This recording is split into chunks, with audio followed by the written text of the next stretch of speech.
Hey guys, good morning. What's going on? We're back here in the garage, and today we're going to start conquering the cam swap out on the Z06 project. So here's where we're at. We're still waiting on heads from the machine shop, so we're going to go ahead and tackle pulling the old camshaft out and swapping it out with the new one. So stay tuned.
Alright guys, so here's the update. Right now, got the bumper off. I didn't really film any of that because I was kind of fiddling with it, trying to get it loose and broke free. It's a little bit of a pain to get off, so I kind of missed that stuff with the camera. But after it came off, basically had to remove the screws here in the wheel well. Then you kind of pull this back, reach in, and then you can pull these two nuts off here. And then you got couple bolts here on the bottom. There's two, one on each side in the back here. Same thing on the other side. And then also the other trick was getting these out behind here, laying the hood down and then kind of popping the corners out and then pulling it back. But I mean, this really isn't a bumper removal tutorial, so we're gonna keep moving forward with this. Next, we're down here just removing the lines. So we got the AC condenser off, the bottom radiator hose, power steering, cooling, and then the oil lines on the other side, which were a lot more accessible with the bumper off. And then hopefully once I have the radiator assemblies out, they'll give me better access with the bumper off. I don't know if I needed to take it off, but I just kind of went for it. It made everything seem a little more accessible, so we'll kind of see in the end if that was a good choice or just a waste of about 20 minutes trying to get that thing off. Alright guys, I think we're ready to remove the radiator assembly. Last stuff I did top side here was I just pulled these vent lines out of the way that go back to the expansion tank. We disconnected the harness here for the electric fan assembly. This top line for the AC condenser is removed. Pull these vent lines back here off the top of the radiator and then remove the connections for this wiring harness here. And I think the assembly is pretty much ready to lift out now, so just set the camera down and then we'll pull it out.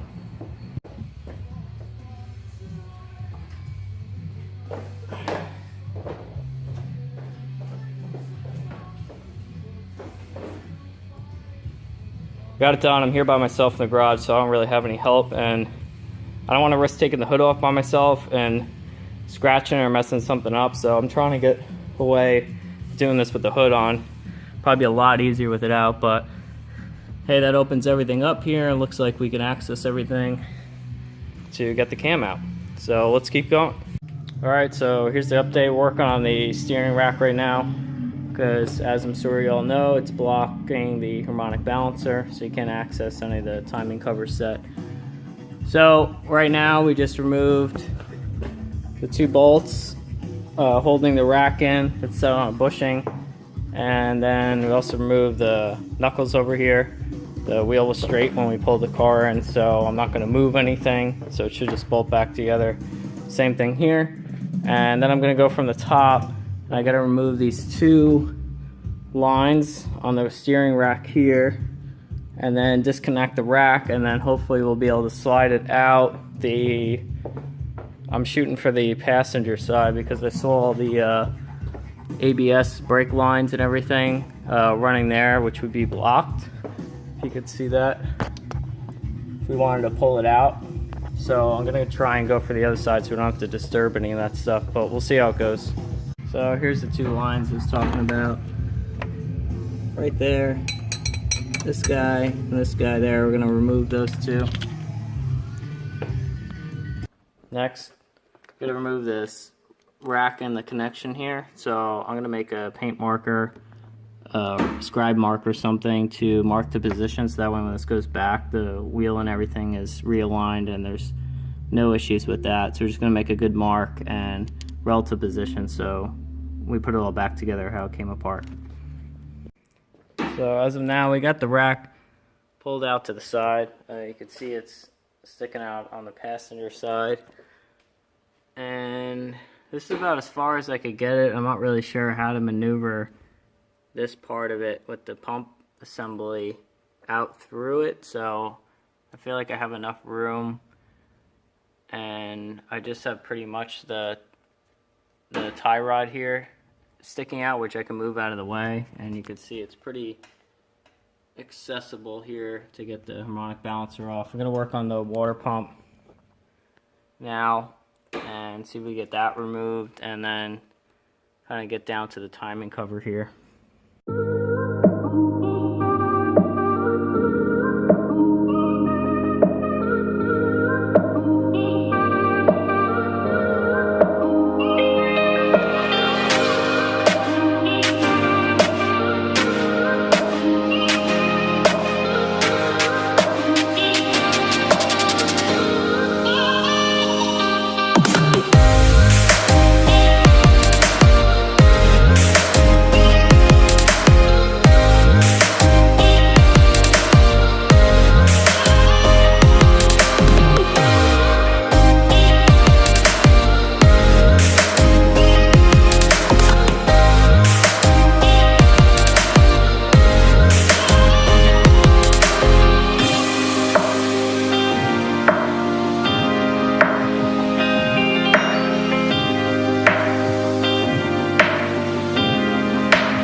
Here is the update. We have the cam out. It's chilling over here.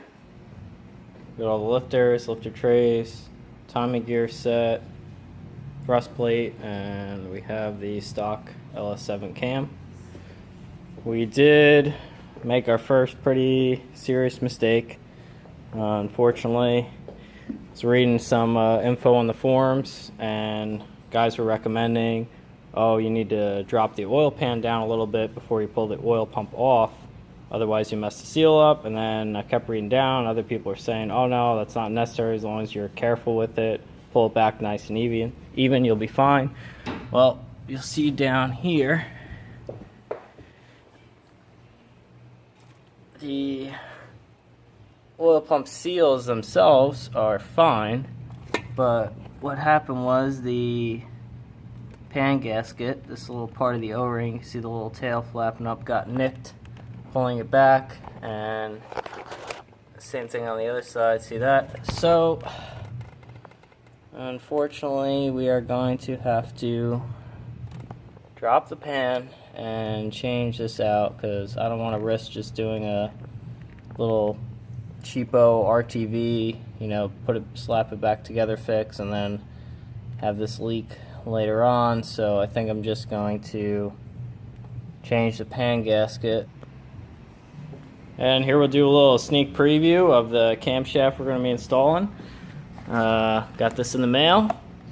This is from Carlos over at Vet Air. It's their Black Widow cam. I had seen this on Corvette forum, a bunch of video clips on YouTube and stuff. I told him pretty much what I was going to do with the car. It's going to be a street car. I'd like to take this thing on road trips and stuff, but also weekends at the track. So I kind of asked him, like, I don't want to go super aggressive on the grind, and then the car doesn't idle right. I got problems trying to use the AC or sitting in traffic and stuff, or it's surging at low RPM on the highway. But I did tell him that I wanted aggressive enough that it does have a chop to it, and I got a little better performance, obviously. So he recommended I go with this one when I told him what I was going to do with the car. So this is the grind I went with as the cam card in the box, and this is going to be replacing the stock LS7 here. Another thing I wanted to tell you guys about was before I pulled the timing set off, I did notice there was a lot of play in the chain around where the tensioner sits, and it actually did have a little bit of slop where you could see the crank move when I put a ratchet on with the bolt before this would move. So there actually is enough slop in it that you probably do have a couple degrees of play in here. So I think I'm going to have to look at doing a aftermarket timing set. I don't know if that going with just the stock GM timing set would be a good idea. This car only has like 22,000 miles on it, and this already has generated a bunch of slack just with the stock cam and stock motor and everything. So I mean, I can't believe that would be any better if I were to go with another GM stock cam timing set and then putting a performance cam and everything else in that. I'm going to be running heads with dual valve springs. There's going to be a lot higher load on the valve train, so we want to make sure that this doesn't have any play in it. So I think I'm going to have to look at ordering a new timing set. So that's going to probably set this project back some more. I gotta get the new pan gasket, and looks like I'm going to need another timing set now. So, well, that's kind of how these things go. Little recap: we just finished removing the cam in the car, so we're pretty much down to as far as I need to tear the car apart before we're ready to build back up. So this is kind of my stopping point for tonight. I think it's like 10:30 p.m. so I'm kind of exhausted anyway. But we're completely tore down. The cam is out.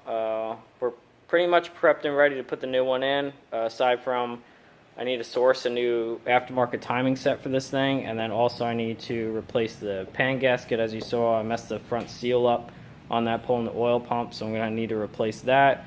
I got to look into what that involves though, because I'm not sure if I need to jack the motor up off the mounts, if there's clearance under the cross member. So hopefully I'm able to slip that pan out. I'm going to lift it up on the lift tomorrow and kind of see what that involves.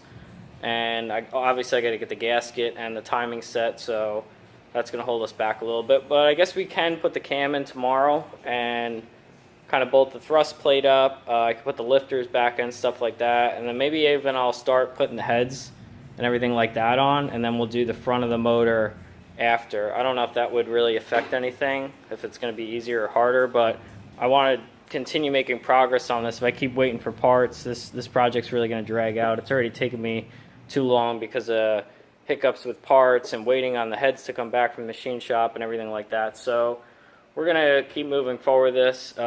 It's Friday night right now, so I still have all day Saturday, Saturday night, all day Sunday to work on this thing before I got to go back to Fort Lauderdale for work on Monday morning. So hopefully we can make some good progress and get finished up what we can aside from the parts we're needing, and then hopefully finish this up next weekend. But stay tuned for more. So the second part of this video will be building everything back up and then being able to run the car. Obviously that's the goal, is to be able to get this thing back on the street.